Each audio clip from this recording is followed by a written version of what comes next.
Salut la zone, j'espère que vous allez super bien. Aujourd'hui on se retrouve dans une nouvelle vidéo dans laquelle on va donner nos pronostics et nos prédictions par rapport à l'événement de l'UFC qui aura lieu ce samedi 9 mars à Miami. Donc l'événement de l'UFC 299. Donc si on reste honnête pendant 2 secondes, Dana White il nous a hypé et tout ça pour l'UFC 300. Mais si on regarde bien, Alvin, est-ce que tu trouves pas que l'événement de l'UFC 299 il est plus hypant alors que l'UFC 300? Il y a quand même des gros combats, il y a des gros combats, il y a du gros niveau, il y a du Benoît Saint-Denis. On revient sur toi un peu plus tard. Et voilà, qu'est-ce que tu penses de cet événement déjà avant qu'on puisse donner nos pronostics? Il y a Sean O'Malley, le futur meilleur combattant de l'UFC pour les 5 à 10 prochaines années. Doucement. Voilà. Doucement. C'est posé là comme ça. Non, mais c'est vrai qu'il y a de gros combats. Hein, ouais, clairement.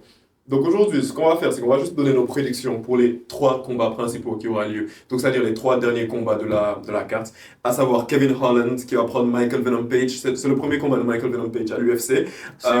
Ouais, genre il vient d'être signé à l'UFC, il était au PFL, tu vois. Il y a aussi Dustin Poirier qui va se battre contre Benoît Saint-Denis.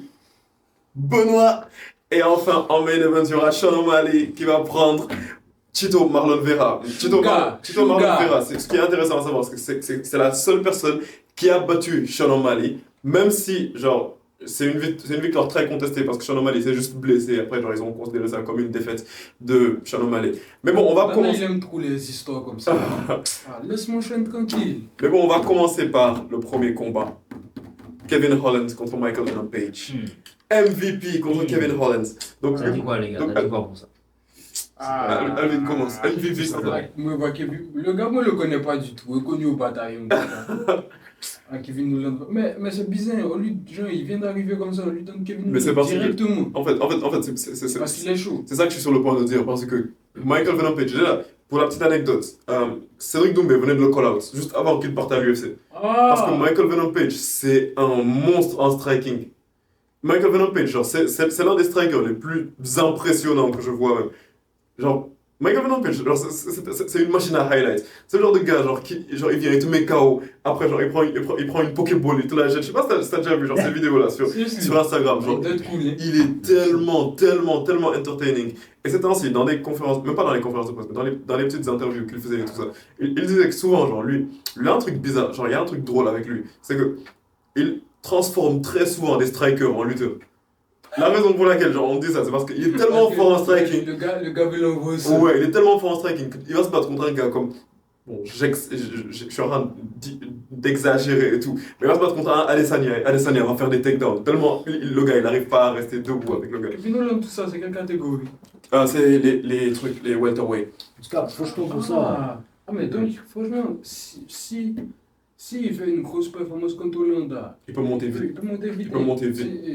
Plus la catégorie est très compétitive. C'est ça. Moi, je pense que Hollande va gagner parce que là, tu dois c'est un Page, comme tu dis, il est chaud en striking. Mais Hollande, il ne faut pas le sous-estimer sur son allonge. Il a une allonge. Ouais, oui, c'est vrai. Une allonge de fou. C'est vrai. Mais après, parce que du coup, Page va trop se livrer. Je pense qu'il va trop se livrer. C'est possible. Mais après, écoutez, alors, je crois qu'ils sont un peu similaires, je pense. Je pense qu'ils doivent avoir un. Est-ce que MVP n'est pas plus long? Mais Dana aussi, il envoie un suicide comme ça. Il a envoyé Kevin. Déjà, le gars, il arrive à l'UFC. Kevin Holland, c'est pas un combattant de fou, mais genre, c'est un peu un test en mode. Ouais, genre, c'est un destructeur de nouveau. Tu vois, c'est un peu un test. C'est bien placé. Mais Kevin Holland, il est classé, non? Ouais, il est bien classé pour ça, il est dans le top 10. Faut pas. Genre, en mode, le gars, il vient de signer à l'UFC, tu lui envoies un gars classé comme ça. Ouais, mais après, je me dis que c'est parce que c'est le niveau de MVP. Ouais, c'est vrai aussi, c'est possible. Parce que MVP, quand même, genre, lorsqu'ils l'ont signé, genre, c'est comme dans le foot, genre, lorsqu'ils signent une grosse recrue et tout ça. Genre, l'UFC, ils ont fait sa promotion et tout, genre, ils mettaient ça sur les réseaux et tout. Donc, MVP, quand même, c'est une superstar. Donc, comme je te dis, genre, ce qui est drôle, c'est MVP, genre, c'est le genre de combattant, genre, dont on manque un petit peu parfois. Genre de gars, ils te mettent un chaos phénoménal, ils font des célébrations. On dirait un Adesanya après. Genre, c'est le genre de combattant que t'aimes vraiment voir. Adesanya, c'est le ghost, mais genre, ça, c'est hors sujet. Elle dit ça tout bas. Bref, donc je pense que pour ma prédiction, c'est un combat de 3 rounds. Donc, je vais mouiller encore. C'est un petit peu mon travail. Mais KO de MVP à la. KO de MVP à la. Wow. Mais cancellez-moi Hugo là quand même. Mais ce que je veux dire c'est MVP, genre KO de MVP au deuxième round. MVP, je le vois très bien mettre KO Kevin Holland. Et Kevin Holland, il a prouvé genre, que c'est le genre de combattant qui peuvent recevoir des KO et genre, elle se retrouver au sol, tu vois.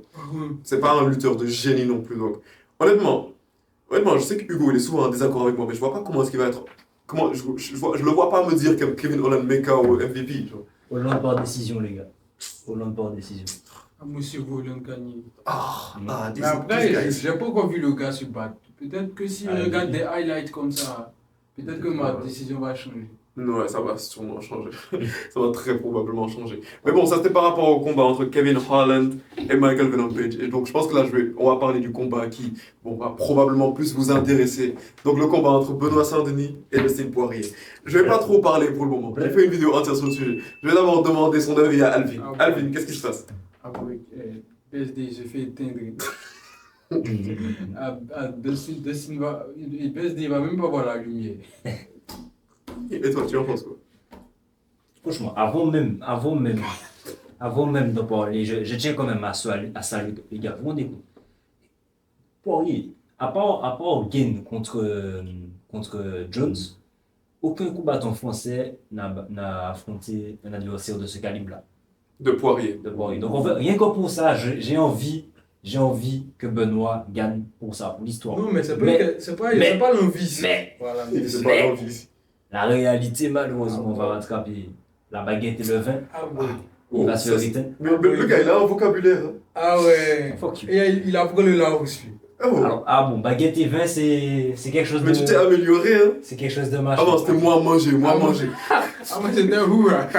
Non, mais je suis pas d'accord avec vous. Je suis tellement pas d'accord avec vous. Le deuxième Poirier va tellement se faire allumer. Ça fait combien de temps que tu regardes l'UFC à lui? Mais non, ça fait. Non, arrête. Mais voilà, mais justement, il te dit Dustin ça. Poirier, ouais, mais c'est vrai que depuis que je regarde, il est là, genre. Il est là depuis 2010, Dustin Poirier. Ah bon, oui. Mais c'est pas parce que c'est un ancien dans le game, genre que. Ouais, je sais que c'est un ancien, je sais que c'est une légende Il est trop des chaud. lightweight et tout. Il est trop Je sais chaud. qu'il frappe comme un camion. Mais ok, je vais vous donner une analyse. Benoît Saint-Denis éteint Dustin Poirier. Mais soyons honnêtes pendant 2 secondes. C'est quoi l'analyse? Soyons honnêtes pendant 2 secondes. C'est quoi l'analyse? Benoît Saint-Denis éteint juste Dustin Poirier, genre. Mais, ok, je vais expliquer. Là, c'est les détails. Je vais expliquer, d'accord, il n'y a pas de souci, je vais expliquer. On va parler palmarès. On va parler... Non. C'est ton pire argument. Si tu veux te la battre, c'est ton pire. Ah, tu peux pas. Parlons palmarès. Mais parlez palmarès comment? Parlons cage. Si on parle palmarès, genre, le palmarès de Benoît Saint-Denis, pour le moment, c'est 5-1, tu vois. Ouais. Il a eu une défaite, c'était son premier combat, c'était pas une décision Ok. unanime. Tous ces autres combats, il les a terminés en moins de 2 minutes. Ok. Dans moins de 2 rounds, je veux dire. Il est plombier. C'est pas des- Mais bon, c'est pas grave. Il a battu Thiago Moïse, c'est pas un plombier. Maintenant, genre, Mais bon, ils sont pas classés quand même. Hein. maintenant, si on parle de Dustin Poirier, son palmarès, oh, il a un palmarès incroyable, 29-8, 29 C'est victoires, incroyable. 8 défaites. Oui, Mais je c'est sais que c'est incroyable. Mais maintenant, parlons de. Genre, tu vois, Benoît Saint-Denis a rejoint l'UFC en 2021.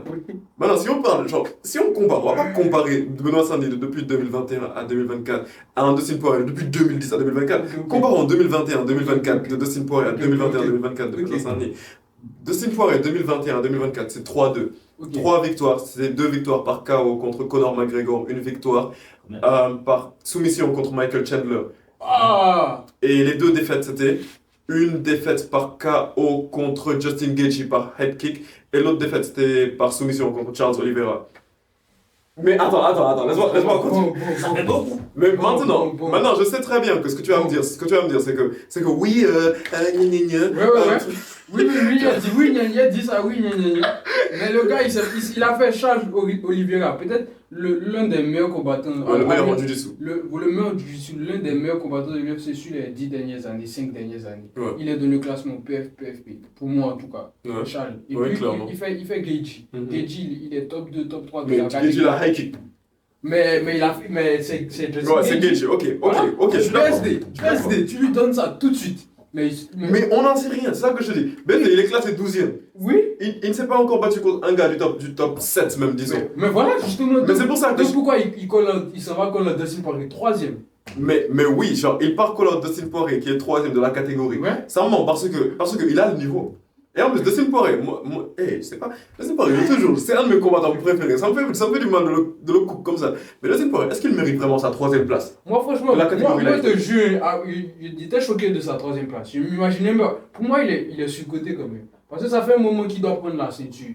Mais Ouais, tu pourtant, vois, il a même eu l'intérimaire. des gars comme Oliveira, comme ça, il passe. Oh, le coach Charles, de base, l'organisation lui met les bâtons de les roues depuis Ouais, le début de sa carrière. Mais il a fait une.